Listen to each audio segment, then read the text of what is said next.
career options? How would you look at which are the specific details within that?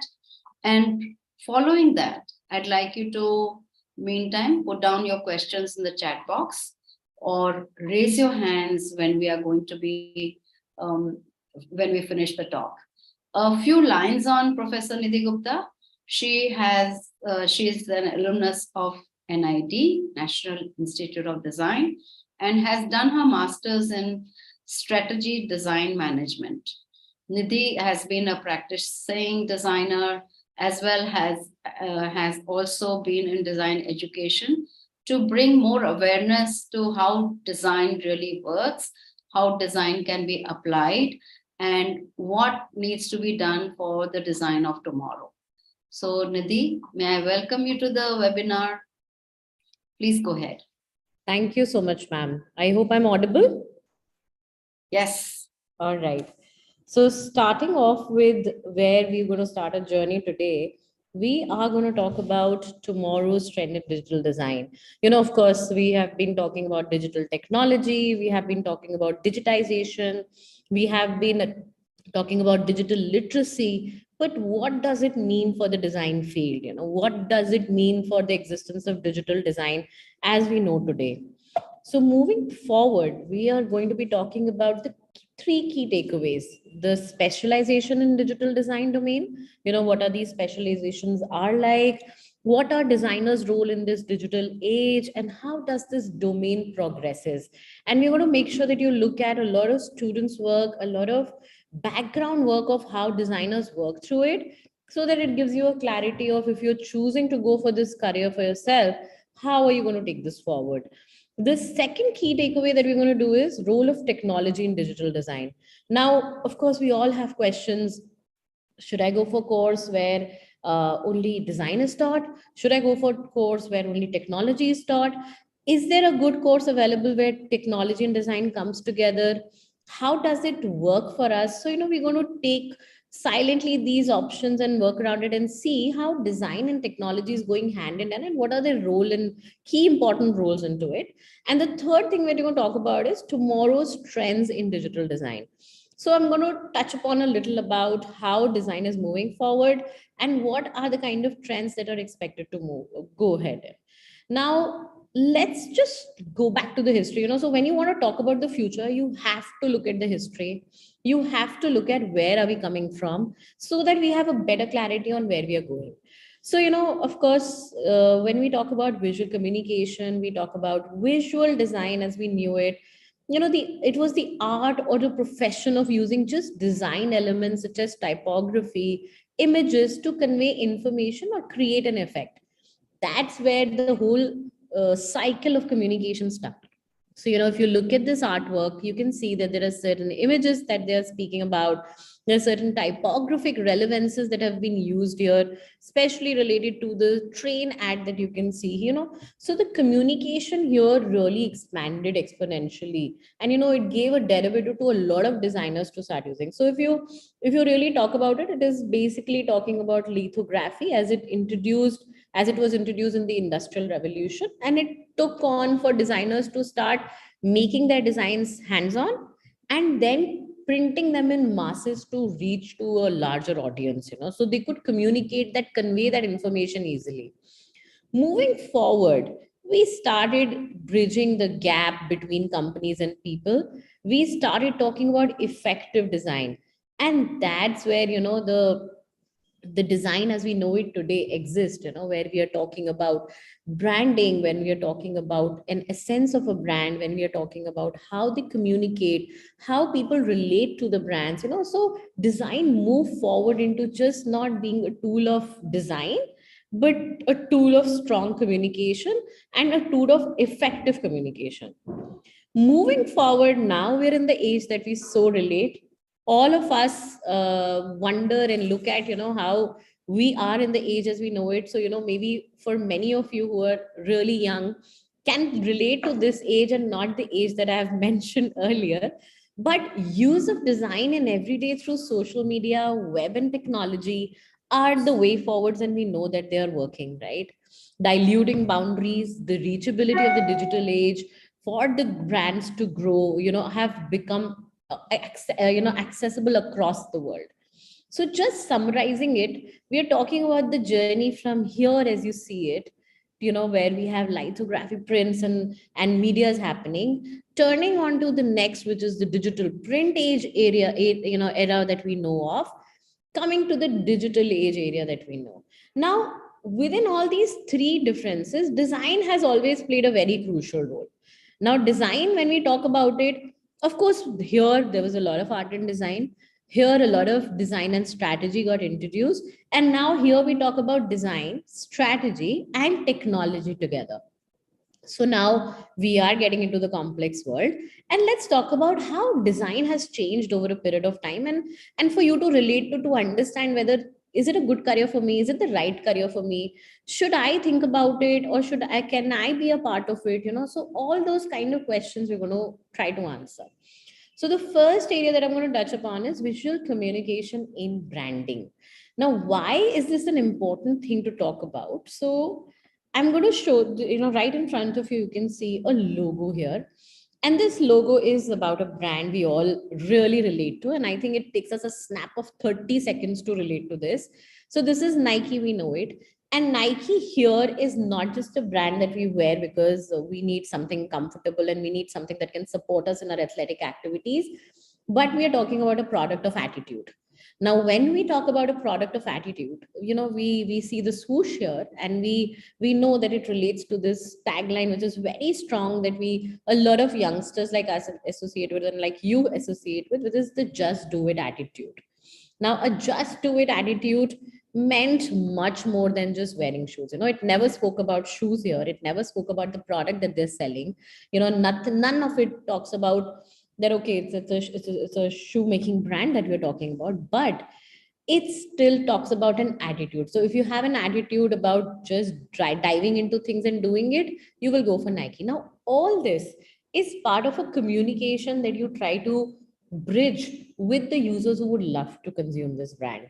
Now, this is a strong part of strategy that we know as of design today, and we know how it transpires into a lot of visual designs. Now, starting with an ad that connects with the product, so you can see the product as Nike Air is there. We know that it talks about an attitude where ragers and people meant to fly, all those kind of connections are made here. We have the women with that strong and athletic build, and the strength that she's trying to represent in this attitude here talks about moving more, moving better. So what are these communications through graphic representing? So a lot of this combines into brand identity design. Now, a brand identity design talks about logo for the starting. Okay, so it's not just about making a logo, it's about storytelling. It's about how stories weave in together. It's about how they come in and interact and are able to connect with the users who want to buy it. So a lot of design goes into it. So this is a very traditional way how we have been moving forward in the new age area, with communication design be the key holder. Now comes something exciting that we see here. So let's just watch it for a second. Now, do you see the moving images? Do you see the representation? Do you see how it's interacting with you, taking you in, taking you out, as if making you feel that it's a screen that you are a part of? That feels like you can dive into it, you can come out of it. So, moving forward after the print media, we started moving into the world of web design. And now, website design and web design is something that we cannot live without. The information that is accessible to us through it, the information that we are trying to connect with, is something that is indispensable. So, I'm slowly moving into the area that once we had the traditional branding and visual communication happening, which is the foundation basics of visual design and digital design as we know it, we come to website and the web growing further, giving you an indulgence into information that is available to you at a click of a second. So that is website design. And I'll tell you, a lot of designers have worked through it, have been a part of this industry, and have contributed greatly and immensely into the website design. And that's one of the core teachings that happens in digital design. Yeah, and it turns into a career as we know it. Now, the third area that we're really going to get into, which is, I think, you as the newest generation can relate to, is the app development. Now, Swiggy, for a matter of fact that you see right in front of you, has changed the way we are consuming food. So let me again iterate. We are not just talking about getting a good graphics, a good image here, placing them very well here, and trying to get the dynamics right and make it visually very treatable and tastier. But what we are really talking here is the fact that it changed the way people consume food. It actually disrupted the way we eat food as we know it. Having a food accessible to you throughout the city with a click of a second and getting those deliveries at home has also changed the way now you eat food. So these are things that are going to take you way forward and actually change, not just change, they're going to disrupt the way you are living. So these are products of disruption and also called service design, which helps you now has got a deliverable part into the area that we call it as UI and UX. Now, Nike Health app, it's a beautiful app that we see here. Look at the kind of interface that has been designed, very clean and clear. Actually targets the way people consume and look after their health today. Whether it is so obvious for us to every day check how many steps did I walk. It's so obvious to check about our periodic cycles and menstruation cycles on it. It is so obvious about how we are quickly looking at how's my heartbeat going, what's my oxygen rate. So after COVID, a lot of that has really taken a forefront into our lives. So when we look at this Nike Health app, we kind of know that we have this assistant monitor always around running with us and being there with us to monitor my stats while I'm exercising, while I'm breathing, while I'm sitting, while I'm doing a lot of these, and it's giving me goals. Suddenly your iWatch stands up and say, stand up, it's time for some activity. Your watch reminding you, let's drink some water. So these are some of the very important features, and that brings us to the explanation of user interface and user experience design. So the experience part of it is a larger one, where we talk about experiences in terms of how at a larger periphery, if we look at, we are not just talking about a great graphic design input, but we are talking about a experience in totality. Whether my watch is now telling me, okay, wake up, get up, now you're active, you got to move, you got to eat, you got to drink water. And simultaneously I have these beautiful interfaces that gives me information that is right, that gives me information that is interactive, and this is information that is attractive. So all this combines into, when we look at user experience and user interface design. So the UI and the UX are very, very closely related, and they are ones that go hand in hand. But of course, user interface uses a lot more stronger inputs in graphic design, whereas user experience uses a lot of design process and strategy based thinking into the course curriculum as we know it. Now I'm going to talk about more new age stuff. So we are going to talk about Netflix here, which is an OTT platform. Now, when we look at it, we're like, yeah, I know we all are into it. We are every day consuming it. But let me give you some interesting facts. Netflix biggest competition has always been sleep, because they have been looking forward to making sure its users who are consuming this are not sleeping. Now, coming to the fact that how did they come to this? How did Netflix become what it is? Of course, where it starts off with, Netflix gave me an option to have my own characterized, customized data that I like watching.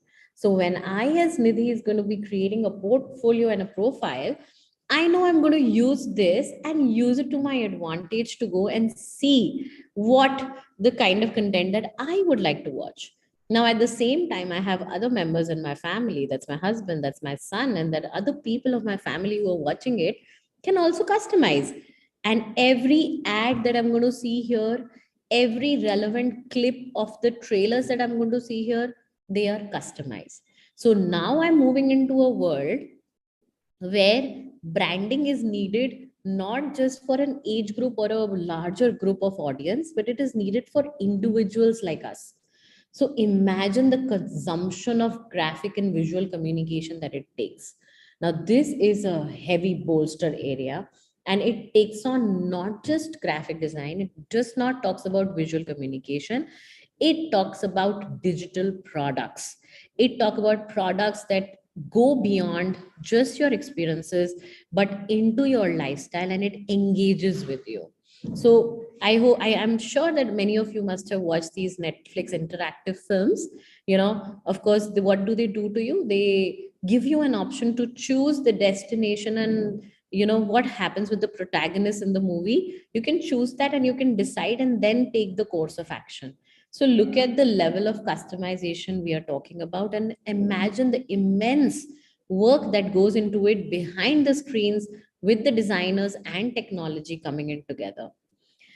Now I'm going to talk about the versions that we are going to take forward in the future. We are going to talk about not just digital products as apps and websites and things like that. We are talking about metaverse. We are talking about AI, artificial intelligence. We are talking about virtual reality. We are talking about augmented reality. Now we are talking, I mean, example for that is Nike Land. I mean, Nike has a metaverse store, and people who are consuming that, who are associating with it, are also enjoying a virtual life of experience. Of course, it's a topic of debate. A lot of people are speculating a lot of things here, but ultimately, we are looking at some of the future right now, staring at us in the screen, and you know that designers have a big role to play in this. Now, how do we train you to become a part of this? Is through courses like digital product design and UI UX design, where interactions, experiences, product design, all are integrated into a course for you to experience them at a length. Now, I'm coming to the third key takeaway area and the future of tomorrow's digital careers. And that's going to be introduced to you right now. So let's go through this small animation film and then talk about it.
So by now, you guys must have already guessed, I'm going to be talking about graphics, animation, motion, all those things coming together in the new age careers as we know it, called the game art and design. Now, gaming is right now consumed heavily, and the market is growing at a great substantial rate. But where is this coming from?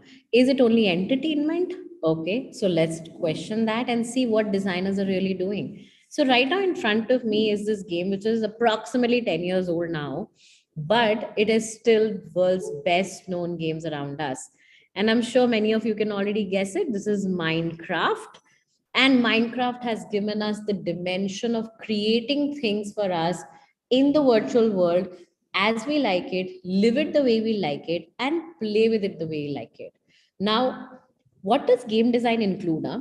The game design includes not just the part where you see these visuals and characters, it first and foremost involves this baseline and the storyline to where it's moving forward. What is the essence of your game? What is your game going to do for you? How is it going to take you forward? How is it going to make it exciting for you to keep playing it? What are the feeling of rewards there? So all this is strategic planning in game. And we do this by calling it very interestingly the mechanics of games, because that's an important way for you to first start weaving the story around the mechanics of how your game is going to be and what is it going to be about. Now, moving forward, once you have that, then now we are talking about, so as this is Assassin's Creed, and Assassin's Creed has showed us the way we talk about experiences in game. And if you look at the clothing, if you look at the way the protagonists are, their strengths, their garments, their realistic look gives us an alternate reality that we would love to explore. How many of you have actually seen the movie of Assassin's Creed? And you see the experience, and I'm sure many of you as young beings are playing this game all around. But what is fantastic about this game is the fact that every of these protagonists are so close to reality and fancy that we would love to consume it and play it every day. Now, this brings us to understanding what happens behind the screens. A product like this, when it comes to us, is so nicely packaged, but there is a lot of hard work that goes into it, and I'm going to help you bifurcate that. Now, coming about who are the people behind such games. So the first person that I'm going to introduce you who is behind such games is the concept artist. Now, a concept artist is the one who creates these illustrations. They help you, give you an artistic vision to the game that you've got, and they are the ones who develop it at the core. The foundation where it's born is concept artist. Now, a concept artist can also be a concept designer, because a concept designer is the game designer who develops the concept of the game. So, when you get trained in design, you talk about a great amalgamation of art and design coming together, because you cannot, if you can't strategize your game and you can't think of how the mechanics is going to work, it's difficult to conceptualize the artist and the look and the overall feel of the game. So this brings together the two weavings where design and art comes together, and the concept artist is able to work this vision out for you. Now, concept artist, when it talks about, there are many specializations within that also, huh? So if you're thinking of a career, it's not like you are going to take, all of it in your hands, but you will have your area of specializations and love, and you will be trained into this. So, courses which are existent in game art and design, especially at our institute also, talks about giving you the bandwidth of exploring all these specializations and finding your area of interest, and then developing your portfolio around it. So this is one of the students work here in at our college, and this is called the concept art in character design. So how your game character is going to look like, how is he or she going to walk, talk, relate to certain kind of props, and the look and feel, which can tell a lot about the story. It connects with that story, it brings in that story, and it merges you with it, so that you want to play this game. Yeah. So while as a student you're working here, you will be required to do the character sketches. So look at the way we emphasize a lot on hand sketching, because that opens up your arena of thinking and your mind into a much more larger belt of exploring things. So the concept of the game, what is your concept of the character is done, the sketches are developed, and then those sketches turn into digital art. So your journey from strategizing, developing, sketching and visualizing, and then finally creating an into an art piece that can be consumed is actually a process that you will do at a design college like ours, where you're very focused on to understanding the game concept and art. Now, this area is called, we call it the environment design. Now, beyond, if you see the games, there is an environment within which that game has to be played.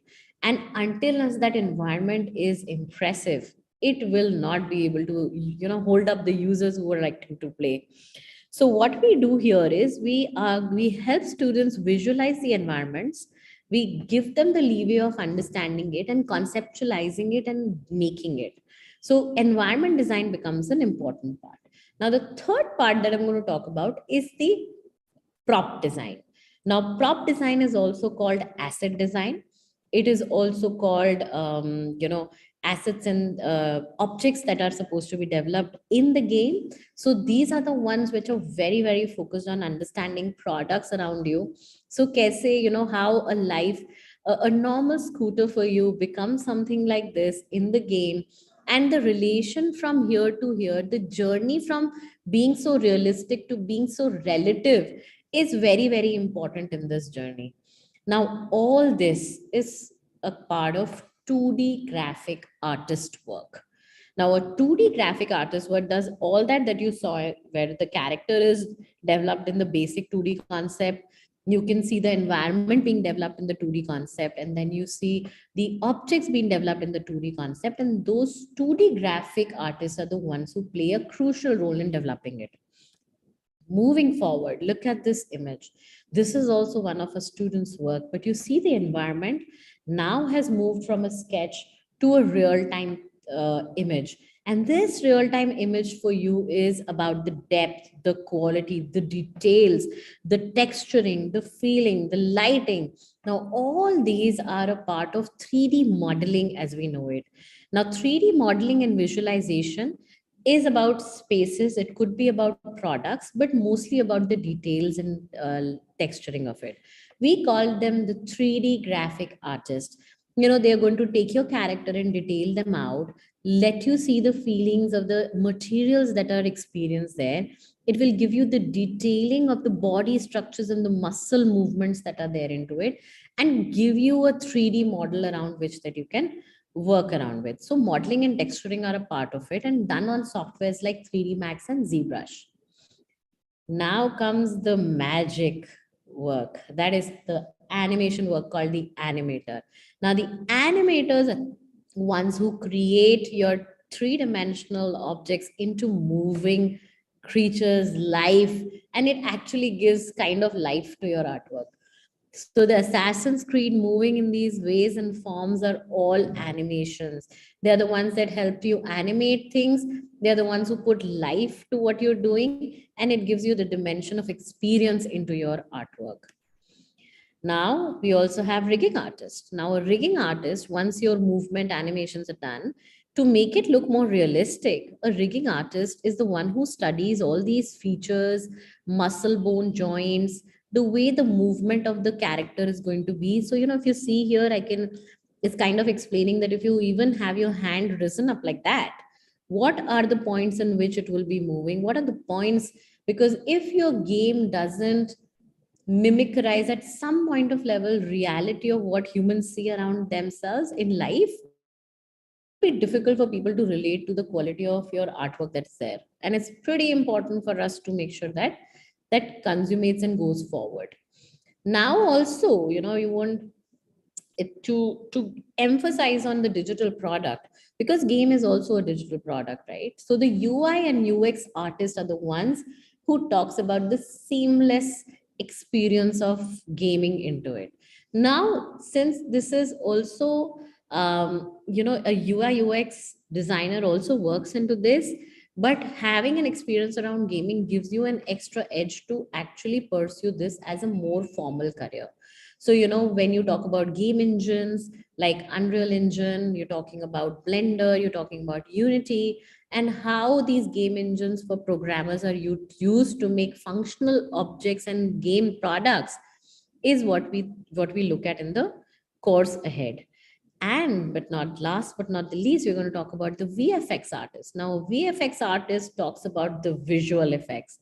When you see the lighting, when you see the shows, when you see the texturing, when you see the detailing of how action based things happen. So VFX artists make these boring products into the most interesting and artistic visual effects that you can think of.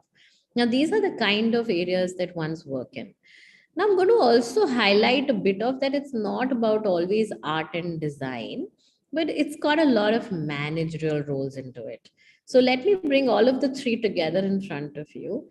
And I'll tell you, when you work as a designer, once your role grows, you are going to be the one who will lead a lot of the team, with different elements, different modelers, different textured artists, different concept creators, coders coming in together, and you will be the one who will be weaving that position and picture together. And that's where an important role of design comes in. So here in all these roles, your knowledge of design, your knowledge of being a designer is very, very helpful. And it brings you these three areas, whether working as an art manager, whether you work as a lead artist, or whether you work as an art director. These are all the areas that are very, very important for you to take into and consume on that role. So we will be also available live onto you on YouTube. So you can always go back and listen to this, and come back if you have any questions. You can post your Q and A's, and you can write your comments, and we will help you to further on solve any of your doubts that you've got. Now that's all culminates into game art and design, and that's the area that most of youngsters actually don't know about, but they consume a lot of it. And I know that they want to pursue a career in it, because most of the gamers who turn into designers are the ones who in their life has always been gamers. Because if you don't play these games, you won't be able to become a designer in this. Not that I'm saying that people like us or people age, senior ones have not played these games, but they still have that experience of user experiences that goes into game art and design. Now, moving in forward, I am happy to take any questions. Ma'am, is it okay that we share some of the questions, or if there anything on the chat panels we can take forward? Okay, so let me say that these questions were sent in by some people earlier, just to so that they can be put over here. And meanwhile, I do not think we have any questions on the chat. So Nidhi, why don't we take this up one by one? Sure. So the first question that we got from the panelists are the career prospects in digital design. So as we've mentioned in the due course, the careers in digital design are very varied, and they are exponentially increasing with the technology and with the changes that we're trying to adapt in this fast growing market. What we used to think of how design proceeded, and what we know now today how design is there. But these three areas still remains the constant: digital product design, visual communication or communication design, and game art and design are three strong streams of how digital design is moving forward. And careers within it can go exponentially, variedly, and actually are diversifying into many, many areas. Ma'am, I think there is a Q&A question here. Would you want to check it? So this is a question by Ganti Sai Kapil Akash. He's asking, will designing may relate to problems? Ganti Sai, would you like to explain it? I mean, you can put on your audio and explain to ma'am what is it you want to ask. Ma'am, I think they can only post questions. They cannot type it. Okay. So I'm sorry about that.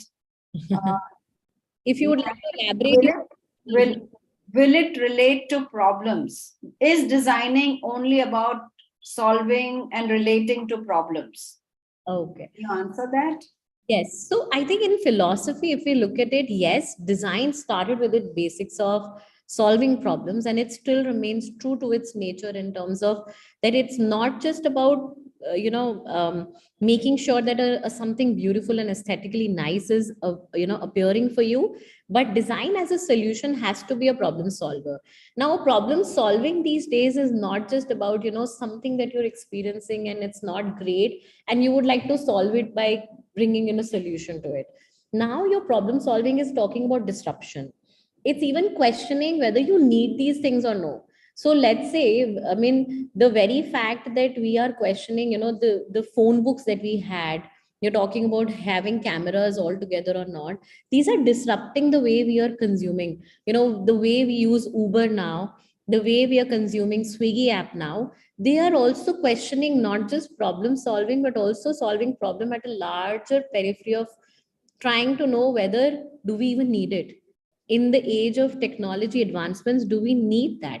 And design is now answering those questions. So let's say problem solving even in your curriculum has to be one of the course, but those problem solving skills are now questioned at a larger impact area, and they are talking about consumption at a much larger level. So yeah, I hope I've been able to answer that core So reality. we have many, many more questions suddenly. So could I ask you to move on? There's a question by Merunisa Mhm. Begum. Does designing come under AI? Okay, so I think this is the new age area of a lot of discussions. As we talk about it, AI has been a technology advancement, right? So artificial intelligence is a way of machine learning itself and be able to intelligently give you certain solutions. Now, whether design comes under it, I mean, that's a question I think we all have been debating, and it has been talking about whether the jobs for designers will be taken forward or no. But I think what core remains, and I have spoken to a lot of design returners, and we've seen a lot of experienced people coming in, that design as a solution has human experiences as a very core, and humans evolve, with changing things around them. Like today, if your things are changing around you, you will evolve, you will adapt to it, you will look for an alternate solution, and you will go by in making sure that you are advancing towards it.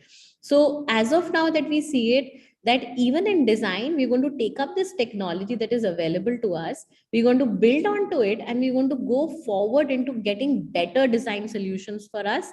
So I think it is a tool set for us as in design. It is going to be an added, for an artist, pen, paints, and things are there, and AI is going to be one more other tool that we're going to take in design and move forward. So that's what I believe in. All right. So thank you. And Mohammadi, I hope, sorry, Merunisa, I hope you have got some answer to this very mysterious topic. All of us are trying to understand it in our own ways. So by the time you guys come into the course, and there will be a lot more AI being used, and AI is going to become finer, faster, more accurate. But ultimately, it is going to be the human mind which is going to control the AI. And that is the reason why many of you who are coming into the creative industry must know that developing your creative ability is finally going to keep AI in check. However, we have to accept it as part of our life in future. Okay, so another question by Dennis. How does the AI affect digital design industry? So, if I may say so, there is a lot of effect. It's not going to be the same for us as we know it. AI has brought in a lot of change and pushed the boundaries for designers to think and get better solutions. But what has it majorly done for us is it has really flushed out a lot of mundane jobs for us. So as a designer, when we are working, when we're doing digital design, there are a lot of things, the refinements that we needed in the process has been able to done it much faster with AI being around us. More or say, let's say, but I would like to still highlight this, that while you're learning your process of design, it's important to go through that process.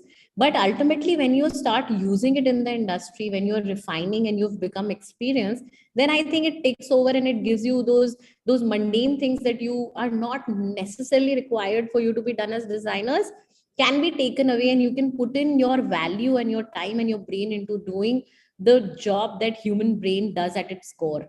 So I think that ways I feel that AI is not really, I mean, it's really contributing to digital design for at an age where we are able to do the jobs much faster and much better.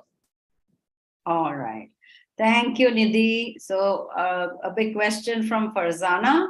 Are there any design elements in digital design?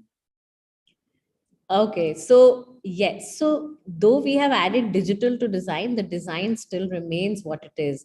And the very basic starts with those elements. Now you have to, we teach this a lot to our foundation students also, and we tell them that a very important part of learning design is your brain, eye, and hand coordination.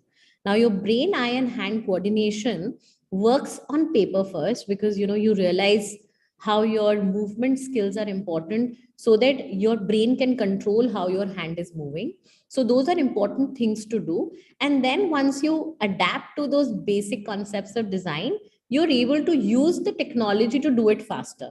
So ultimately, the technology will only do things that you ask them to do.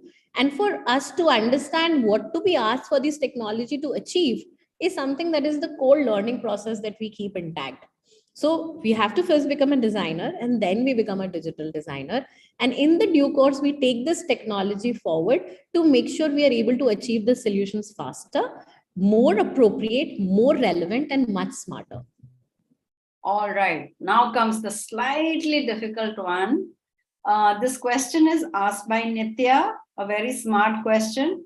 What qualities or attributes, I assume, does a digital designer need to have? Okay, that's a smart thing. And I think it's a very important voice questions that we tell students to question these days, and to know about it so that they are able to choose this as a career.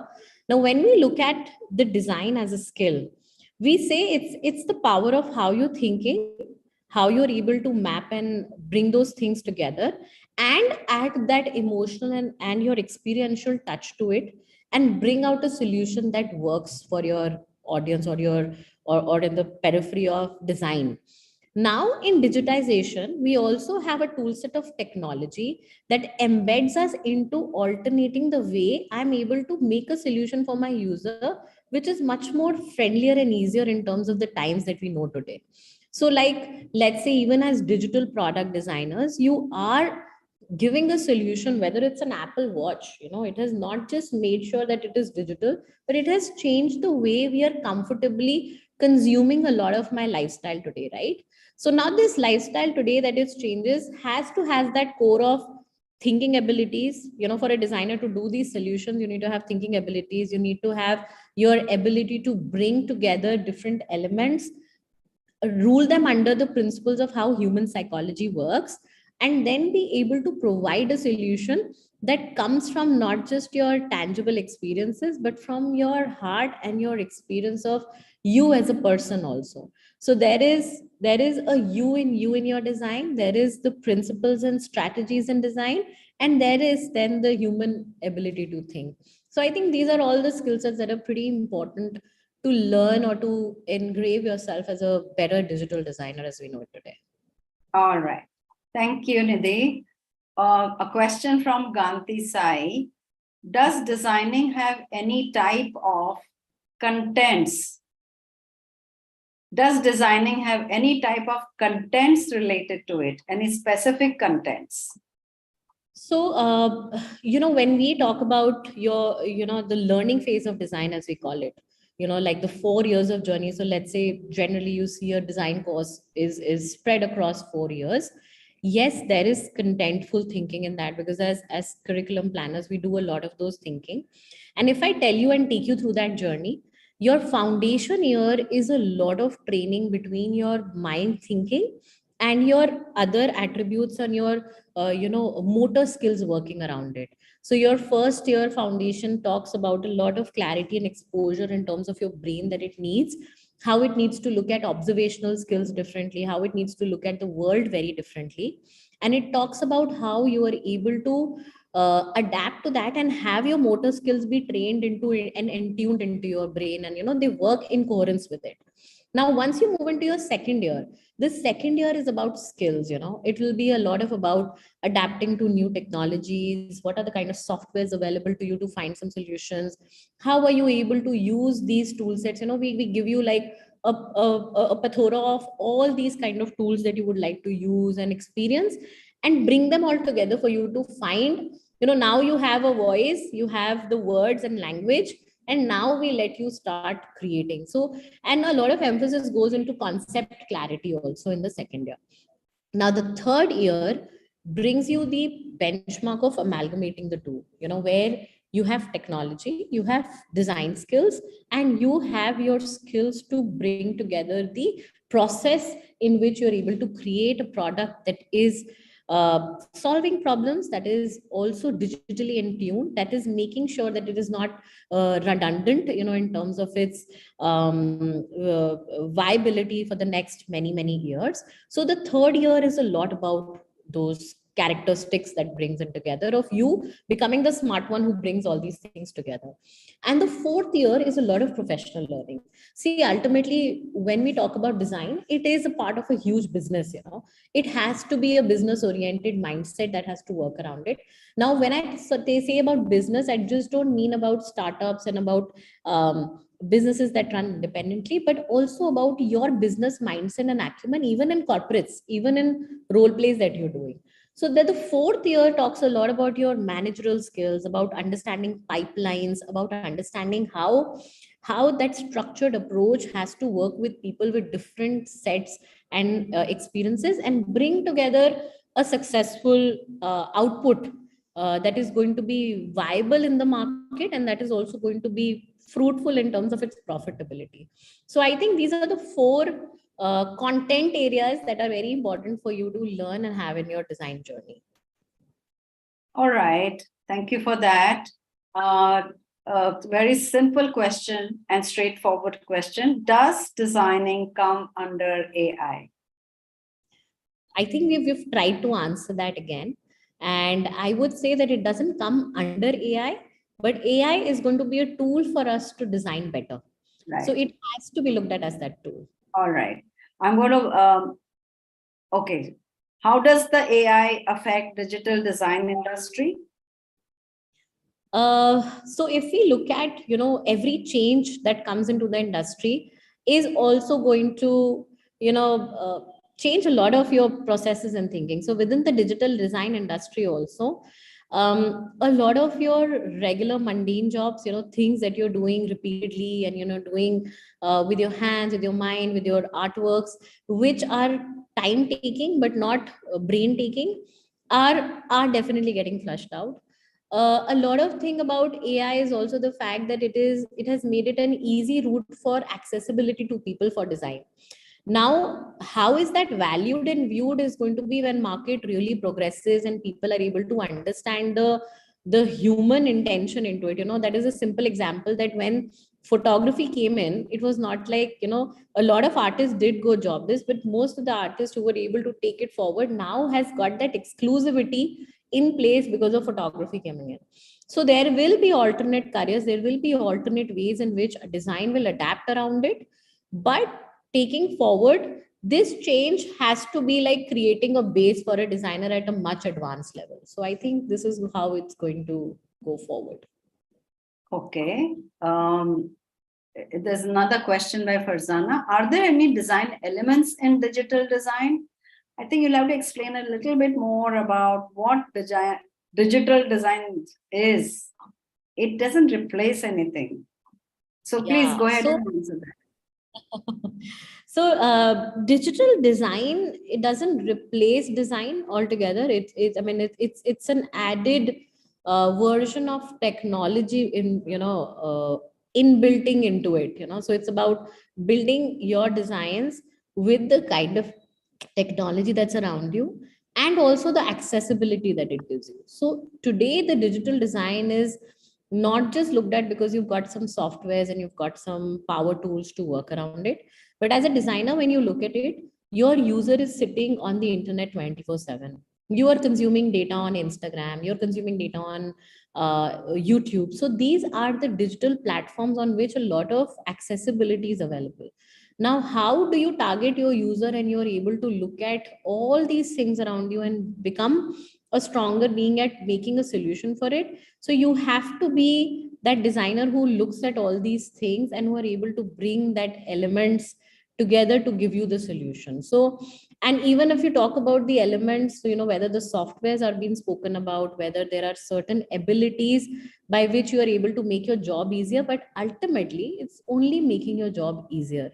Whatever a designer could do by hand and by brain and by its virtue of its training, now the technology has just made it easier for us. So it's going to be one of the other elements that you're going to use in design to be able to find solutions. That's all.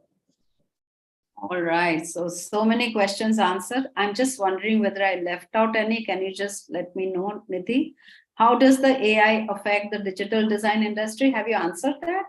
Yes, yes. So we are through with all the questions, fellows. And any more, if you are really interested to know more about what we are doing, I'm just going to go through the next few slides. Nidhi, if you could just. Okay. Ma'am, there is a Wait, little. wait, there's some more. So, oh my God, please write your questions here. This comes under chat. All right. Yeah. So, okay, there's just one question. I'm going to get through this. Ria Ramji says, does learning about digital design help with advertising and promotion sector and to earn more profits? That's a very practical question. So please answer. So I'll tell you, now we know, like, earlier when we did not have digitization available to us, the accessibility of our designs were geographically also limited, and it was limited in perspective of delivery also. Like, we as designers could only reach out to certain audience.